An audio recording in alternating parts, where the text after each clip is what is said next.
Hello everyone, कैसे हैं आप सब लोग। साइक्लोन यास आज लैंडफॉल करेगा ईस्टर्न कोस्ट पे। इसके साथ ही आज full moon and that also super moon का सिचुएशन है। तो इसका मतलब है कि आज बहुत हाई टाइड आने वाली है। तो साइक्लोन का लैंडफॉल और इस हाई टाइड का आना, both things are very very disasters. यहाँ पे हमको स्ट्रॉन्ग टाइड्स दिखाई देगी। इसका मतलब है पानी का जो जनरल लेवल रहता है उससे काफी ऊपर हमको पानी दिखाई देगा। और इसका मतलब है कि काफी अंदर तक कोस्टल एरिया में ये जो स्ट्रॉम सर्जेस का पानी होता है वो जाएगा। हालांकि लगभग 10 से 12 लाख लोगों को यहाँ पे जो इफेक्टेड एरिया है यहाँ से इवैक्यूएट कर लिया गया है। लेकिन ये जो समुद्र का पानी जाएगा, जो सलाइन होता है अपने नेचर के अंदर, it will enter into the agriculture field. और ये एग्रीकल्चर फील्ड को आने वाले 2-3 सालों के लिए बिल्कुल ना काम करने वाला बना देगा। ये कंप्लीटली उनको फर्टाइल बना देगा। इसके साथ ही में पॉलिटिकल फ्रंट से भी कुछ न्यूज़ है कि जितना फंड मिलना चाहिए था मिनिस्ट्री ऑफ होम अफेयर से, उतना फंड मिल नहीं पाया है, उतना फंड मिल नहीं रहा है। तो there are some allegations also. So we would be talking about these allegations in the last. लेकिन सबसे पहले हम टेक्निकल एस्पेक्ट समझते हैं। मैंने साइक्लोन यास पे जब ये धीरे धीरे ओरिजिनेट, ये डिप्रेशन बनना स्टार्ट हुआ था, तब एक वीडियो बनाया था। अगर आपने वो नहीं देखा है तो एक बार उसको देख लेना, ताकि आपको technical aspect of cyclone Yaas की कहाँ से ओरिजिनेट हुआ है, क्यों ओरिजिनेट हुआ है, क्या कंडीशन चाहिए होती है, ये सारी हम डिटेल में डिस्कस कर चुके हैं। आज मैं दूसरा एस्पेक्ट डिस्कस करने वाली हूँ यहाँ पे स्ट्रॉम टाइड्स का, कि किस तरीके से साइक्लोन अगर हाई टाइड के साथ में आता है तो ये कोस्टल एरिया में कितना अंदर तक पानी लेके जाएगा और कितना ज़्यादा डिजास्टर्स हो सकता है। साथ ही में यहाँ पे टोर्नेडोज देखने को भी मिले हैं। टोर्नेडोज जनरली आपने पढ़ा होगा कि यूएसए के अंदर आते हैं, कि यूएसए के अंदर एक टोर्नेडो फॉल हुआ, उसने बहुत डिजास्टर मचा दिया। Tornadoes are extremely powerful. ऐसा लगता है एलिफेंट ट्रंक की तरह ये जमीन पे गिरते, और जो भी इनके रास्ते में कुछ भी आ जाए उसको ये अपने साथ में उड़ा के लेके चले जाते। These are extremely powerful. I tell you about the tornadoes also, कि कहाँ पे आए हैं। ये साइक्लोन यास का ट्रैक है। यू कैन सी कि today it is going to make a landfall. शाम को लगभग 150 से 160 किलोमीटर पर आवर की स्पीड से it has turned into a very severe cyclonic storm के अंदर ये टर्न हो चुका है, यहाँ से जनरेट होके। नाउ यहाँ से जैसे ही ये लैंडफॉल करेगा आपको डी दिखाई दे रहा होगा। इसका मतलब है कि ये डिसिपेट होना स्टार्ट हो जाएगा। And if you have already seen मेरे पिछले साइक्लोन के वीडियोस, तो यू नो कि जैसे ही साइक्लोन लैंड पे फॉल होता है ये डिसिपेट होना क्यों स्टार्ट हो जाता है, क्योंकि इसको मॉइस्चर का सप्लाई बंद हो जाता है। साइक्लोन को एनर्जी कहाँ से मिलती है? मॉइस्चर से, लेटेंट हीट से। मैं बहुत क्विकली आपको बताऊंगी कि किस तरीके से होता है, लेकिन फिर भी आई वुड रिक्वेस्ट कि आप एक बार जो पिछले वाले साइक्लोन के वीडियोस मैंने बनाए हैं, जो आपको इसी चैनल पे मिल जाएंगे, आप एक बार उनको देख लेना। साइक्लोन चाहे वो बे ऑफ बंगाल में हो, अरेबियन सी में हो, कि क्यों बे ऑफ बंगाल में ज़्यादा आते हैं, अरेबियन सी में क्यों आते हैं, प्लस अरेबियन सी में इतना फ्रीक्वेंटली पिछले 4 सालों से लगातार साइक्लोन आ रहे हैं, क्यों आ रहे हैं। इन सारे सवालों का आंसर आपको मेरे पिछले वाली वीडियो में मिल जाएगा। क्योंकि यहाँ पे आज हम हाई टाइड के साथ में साइक्लोन को डिस्कस करेंगे, तो मैं बहुत ज़्यादा इस एस्पेक्ट में नहीं जाऊँगी, बट मैं बहुत क्विकली आपको बता देती हूँ। टेम्परेचर चाहिए होता है हमको 27 डिग्री सेल्सियस, लगभग 50 से 60 मीटर तक की डेप्थ के अंदर। यहाँ पे डेप्थ पे ये पानी जब गर्म होगा तो ये इवोपरेट होता है। I have heard some questions कि ये पानी क्यों इवोपरेट होता है। उसके लिए तो 100 डिग्री सेल्सियस चाहिए होता है। डू एन एक्सपेरिमेंट, अपने घर के बाहर एक पानी का बॉटल रखिए। पानी का बॉटल को पूरा फिल मत करिए, आधा फिल करिए, इससे धूप में रख दीजिए। यू विल सी कि यहाँ पे कुछ आपको वाटर वेपर की, यहाँ पे आपको जो पानी है वो जमा हुआ मिलेगा। क्यों जमा हुआ मिल रहा है? पानी तो 100 डिग्री सेल्सियस पे नहीं पहुंचा था ना। दिस मीन्स कि पूरा पानी इवोपरेट होना, एकदम बॉइलिंग वाटर पे जाना इज डिफरेंट। लेकिन जो सोलर इंसुलेशन होता है, it has the capacity to heat the water. वो ये वाटर इस सोलर इंसुलेशन की एनर्जी को एब्जॉर्व करता है, ये लिक्विड टू गैस में टर्न हो जाता है। ये गैस हल्की होकर ऊपर उठती है। हमको पता है कि जैसे ही हम ऊपर हाइट पे जाते हैं टेम्परेचर हमारा फॉल हो जाता है। किसी भी हिल स्टेशन पे हम गर्मियों में क्यों जाते हैं? क्योंकि वहां पे टेम्परेचर ठंडा रहता है।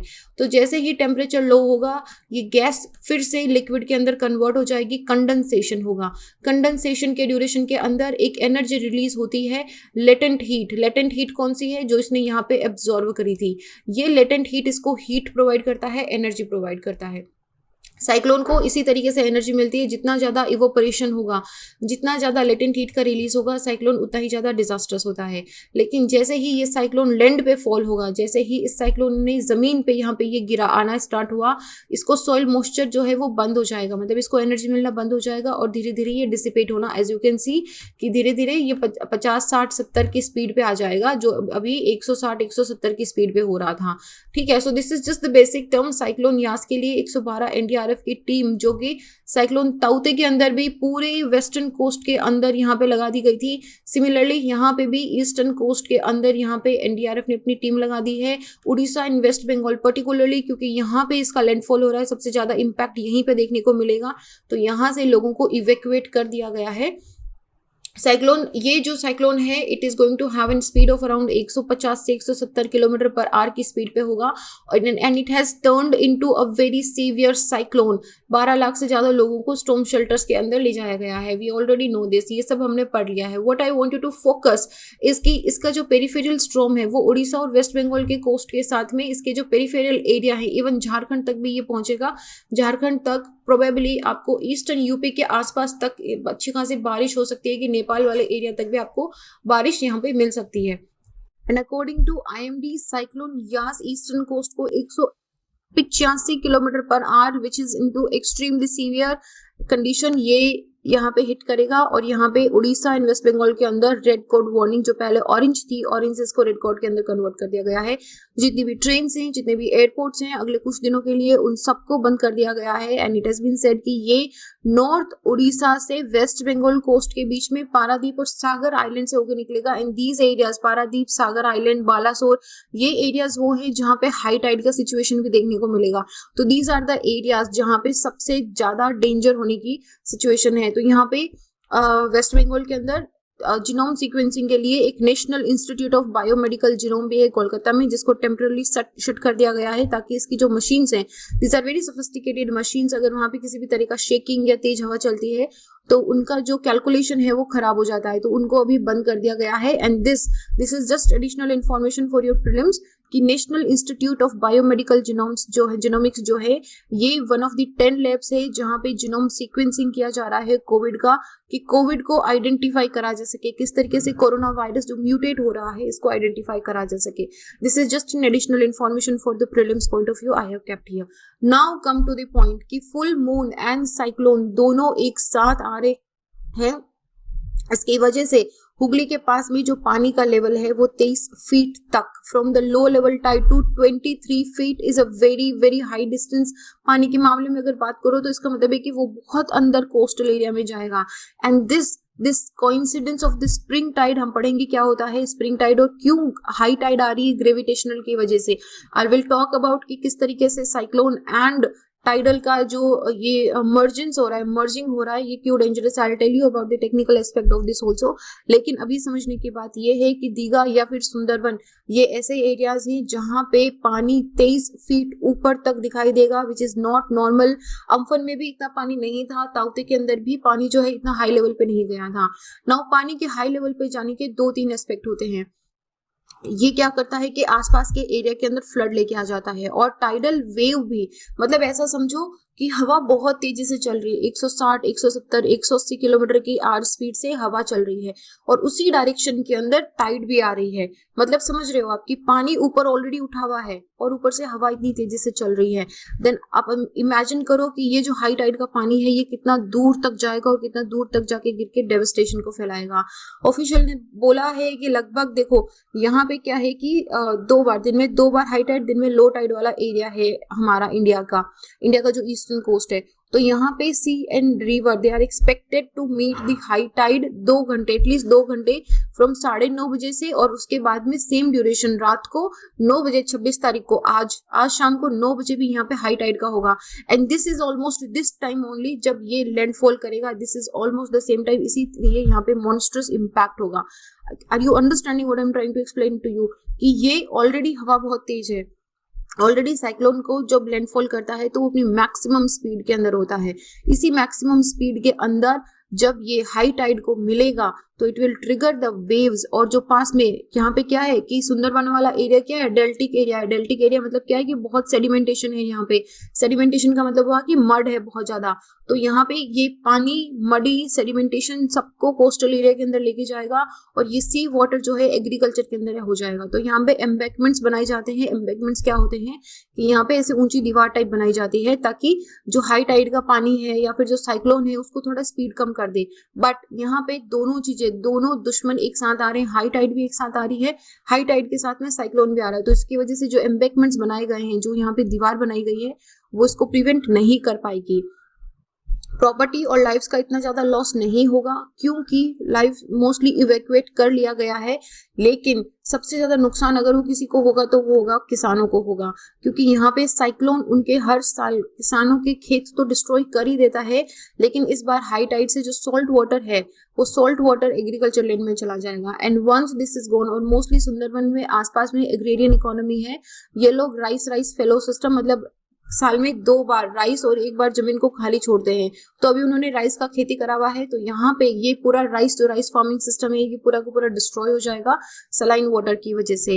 And also see this point is very important कि एक बार अगर सॉल्ट वाटर फार्मलैंड में चला जाता है तो आने वाले कुछ सालों के लिए उसकी सैलिनिटी कम नहीं होती है, और सैलिनिटी अगर कम नहीं होगी तो वहां पे प्रोडक्टिव एग्रीकल्चर नहीं होता है। साइक्लोन का जो रेडियस है, साइक्लोन का रेडियस मतलब आई के आसपास वाला जो एरिया है, ये लगभग 700 किलोमीटर है, और ये सुंदरवन में इम्पैक्ट होगा क्योंकि सुंदरवन जो है खुद लगभग 3500 किलोमीटर सी शोर के आसपास फैला हुआ है।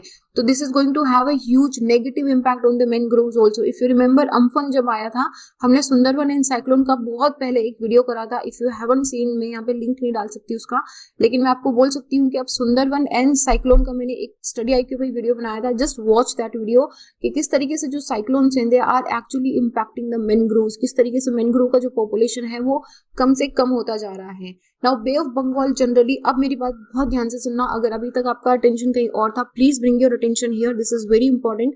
बे ऑफ बंगाल ट्रॉपिकल साइक्लोन्स के लिए हाईली वनरेबल है। क्यों है, हम ऑलरेडी पढ़ चुके हैं क्यों।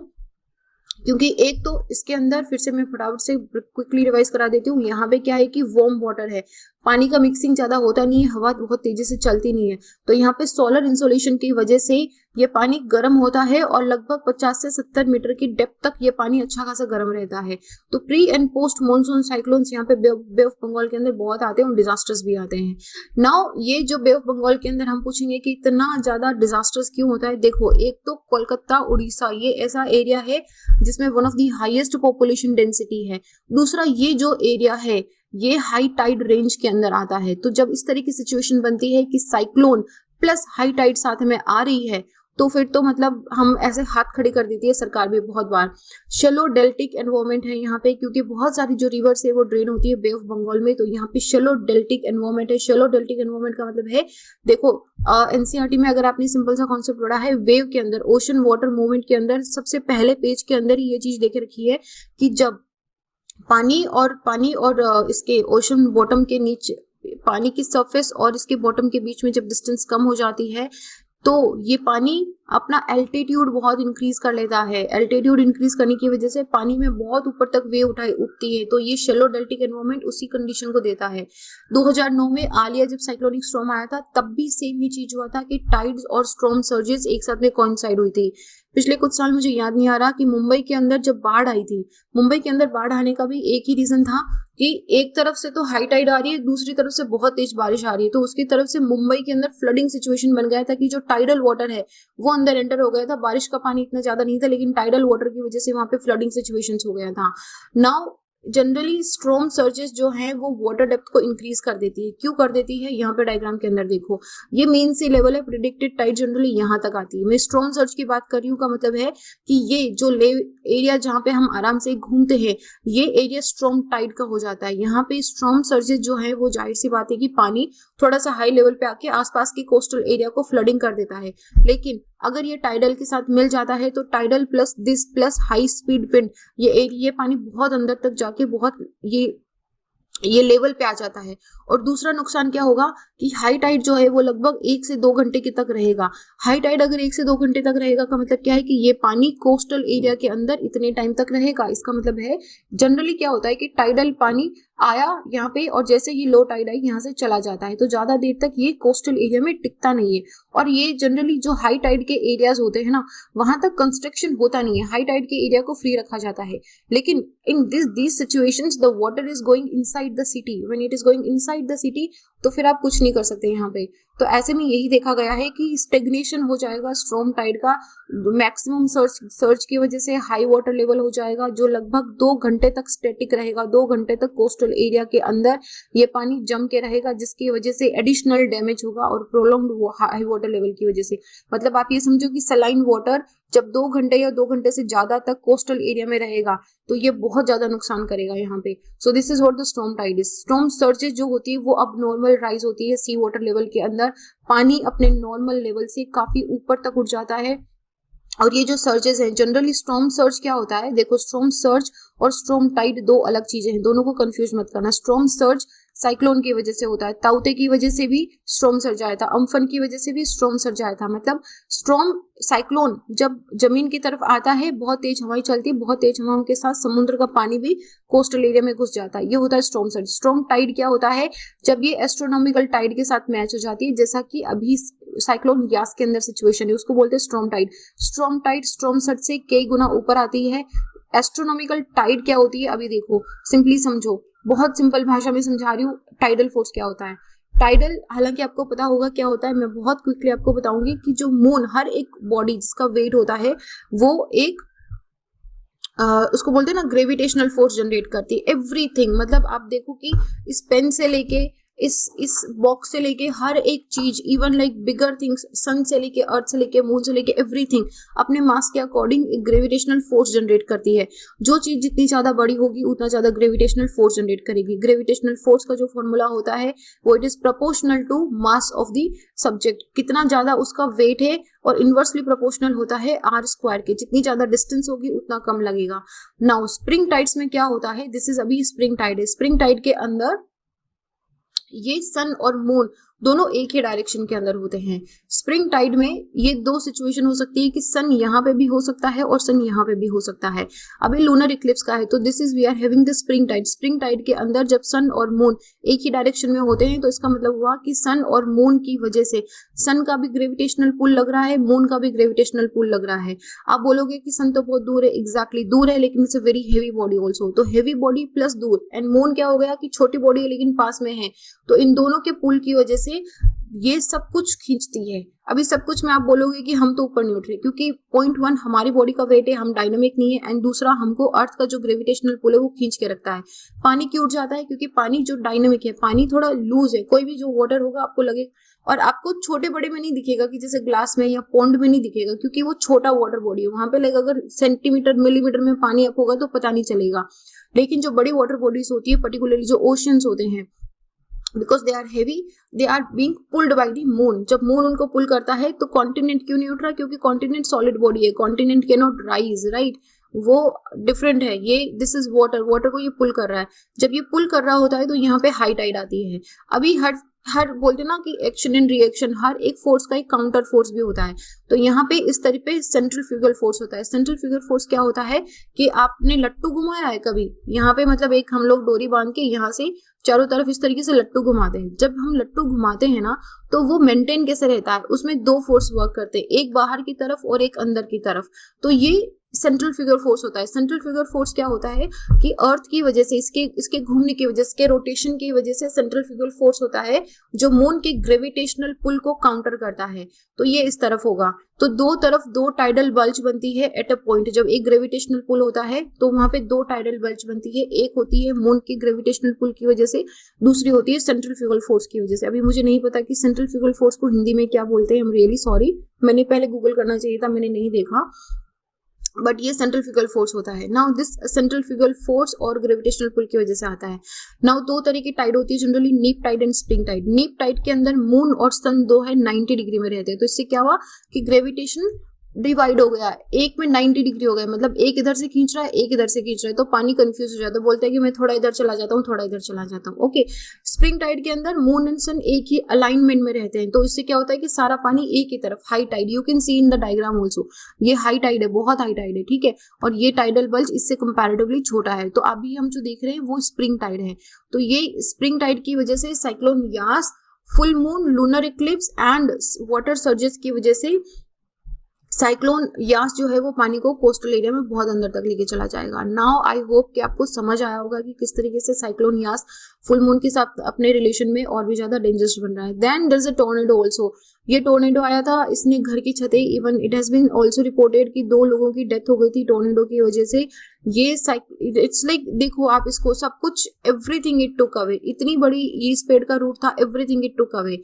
तो लगभग 1.5 मिनट का एक लॉन्ग टोर्नेडो आया था हरिशलार और यहाँ पे चिनसुलार के अंदर में। यहाँ पे लगभग 40 से ज्यादा घर डैमेज हो गए थे, लोगों को थोड़ी माइनर इंजरीज भी हुई है। टोर्नेडोज क्या होते हैं? टोर्नेडोज इस तरीके के दिखते हैं, इनको वर्टिकल ट्विस्टर्स बोलते हैं। ये वर्टिकल फनल्स होती है, ये थंडर स्टॉर्म से अटैच होता है, यहाँ पे आपको दिख रहा है ये होता है, ये थंडर स्टॉर्म है। यहाँ से ये इसको जैसे बोलते हैं ना कि सडनली एक एलिफेंट ट्रंक टाइप, इस तरीके से ये फॉल होता है। और जब ये फॉल होता है जनरली इसकी जो विंड स्पीड है वो 140 तो नॉर्मल है, लेकिन it can go up to 400 kilometre per hour, और anything if it comes in the way of the tornado ये उसको डिस्ट्रॉय कर देता है। नॉर्मली जो टोर्नेडोज हैं वो हमको यूएसए के अंदर देखने को मिलते हैं, but this was, I don't think this was the first situation. But हाँ, अगर टोर्नेडोज हैं दैट मीन्स कि it's like it is dangerous. Now this was about the tornado. The water level, ये हमने देख लिया कि किस तरीके से जो 24 साउथ परगना है वहां पे लगभग 2 से 4 मीटर तक का पानी जो है ऊपर जाएगा। और यहाँ पे this is like high, really trust में 2 से 4 मीटर अच्छा खासा होता है, लोगों की हाइट होती है 4 मीटर तक की, तो उतना पानी ऊपर जाएगा, मतलब आधे घर डूब सकते हैं वहां पे। And also yes, also I really forgot to mention कि यहाँ पे पेरीजी स्प्रिंग टाइड है। पेरीजी, अपोजी और पेरीजी 2 कॉन्सेप्ट होते हैं। ये अर्थ है, जब मून इसके चारों तरफ चक्कर लगाता है तो एक पॉइंट आता है पेरीजी। पेरीजी के अंदर मून और अर्थ के बीच का डिस्टेंस मिनिमम रहता है, मतलब ग्रेविटेशनल फोर्स मैक्सिमम है। एक पॉइंट रहता है एपोजी। एपोजी का मतलब होता है कि मून और इसके बीच का डिस्टेंस मैक्सिमम है, इसका मतलब है कि ग्रेविटेशनल फोर्स मिनिमम रहेगा। तो जब ये पेरीजी के अंदर है, अभी पेरीजी के अंदर है, मतलब ग्रेविटेशनल फोर्स इसका ऑलरेडी बहुत ऊपर है, इसकी वजह से मतलब कि और भी ज्यादा हाई टाइड आएगी। This was just another simple concept. Now talking about the cyclone in the politics, West Bengal की chief minister Mamata Banerjee has said that it has, I don't know, the article was using the word accused, but it has been said कि union ministry ने it has been discriminating with the West Bengal, क्योंकि जितना पैसा मिलना चाहिए था, मतलब इनका कहना है कि उड़ीसा, आंध्र प्रदेश को 600 करोड़ तक मिल रहा है जो वेस्ट बंगाल से छोटी हैं, जहाँ पे कम डिजास्टर है, लेकिन वेस्ट बंगाल को सिर्फ 400 करोड़ रुपए मिल रहे हैं। तो this is like a discrimination. Now the point is कि इस तरह की सिचुएशंस के अंदर अगर इस तरह के एलिगेशंस बनते हैं कि साइक्लोन या अगर डिजास्टर आ रहा है, and if you are bringing politics to save people's life और टू लाइक रिहेबिलिटेशन के लिए भी अगर इस तरह की पॉलिटिक्स बीच में आती है, then I don't think that is at all a good situation. Anyhow, हालांकि अभी रिसेंटली हमारे होम मिनिस्टर श्री अमित शाह जी ने अभी रिसेंटली ही had a meeting with the CMs in the administrations of the eastern coast area, जहाँ पे waste Bengal, जहाँ पे साइक्लोन का इम्पैक्ट होगा सबसे ज्यादा। तो वहाँ पे उन्होंने ये भी बोला है कि ताउते में जिस तरीके से पहले से प्रिपेयर्डनेस थी, तो वहाँ पे जो कैजुअलिटीज हैं वो मिनिमम हुई। सिमिलरली, मतलब I don't know how they are saying कि 104 कैजुअलिटीज जो हुई है वो मिनिमम है, but I think maybe इतना डिजास्टर्स था कि इट कुड हैव इंक्रीज्ड। तो इसी तरीके से यहाँ पे भी बोला गया है कि आप पहले से सारी चीजें प्रिपेयर रखिए, इवैक्यूएट करवा दीजिए, उनको स्ट्रॉन्ग शेल्टर्स के अंदर शिफ्ट कर दीजिए। खाने की, पीने की, जो कोविड हॉस्पिटल्स हैं वहां पे किसी भी तरह की बिजली की समस्या नहीं होनी चाहिए। So all these precautions are to be taken. So this was the news on the political front also. Let's just see, I'll keep you updated on how it is going, and अगर कुछ नया news आता है then I'll update on this also. अगर आप मुझसे जुड़ना चाहते हैं तो little_simple_ गुथा पे जुड़ सकते हैं। And this is it, अपना ध्यान रखिए, स्पेशली into these times. मतलब आई अंडरस्टैंड कि पहले ताउते था, अभी गैस आ गया, कुछ टाइम बाद कुछ और आ जाएगा। एंड फंगस पे फंगस, कभी black, yellow, and like we might have a rainbow of the fungus if we don't take care of ourself. तो अपना ध्यान रखिए, चीजों को बिल्कुल लाइटली मत लीजिए। The things are actually very serious. अगर आप में से, आपके आसपास में से किसी के साथ अगर they have been through the worst time of the COVID, then you understand. But those who are still safe, please stay safe, please stay safe, क्योंकि like if you would be the luckiest person अगर आप इस wave में से safely अगर आप travel कर जाते हो तो, और वो सेफली ट्रैवल तभी होगा ओवर कॉन्फिडेंस में नहीं, बल्कि एक्स्ट्रा प्रिकॉशंस के अंदर, कि आप जितना ज़्यादा प्रिकॉशन हो सकता है उतना रखिए. कीप योर सेल्फ हाइड्रेटेड, अपनी मेंटल एंड फिजिकल हेल्थ का ध्यान रखिए. I understand these are tough times, सबको बहुत डिप्रेसिव लगता है, बहुत लो फील होता है. No matter what you do, there are times जब हमको सब नेगेटिविटी दिखाई देती है. It happens with me also, it happens with everybody. But I think these are the times when we have to pull all strength, all positivity, all the good vibes around us and our people with us also. So keep yourself positive, keep yourself safe. I will see you guys in the next video. Jai Hind.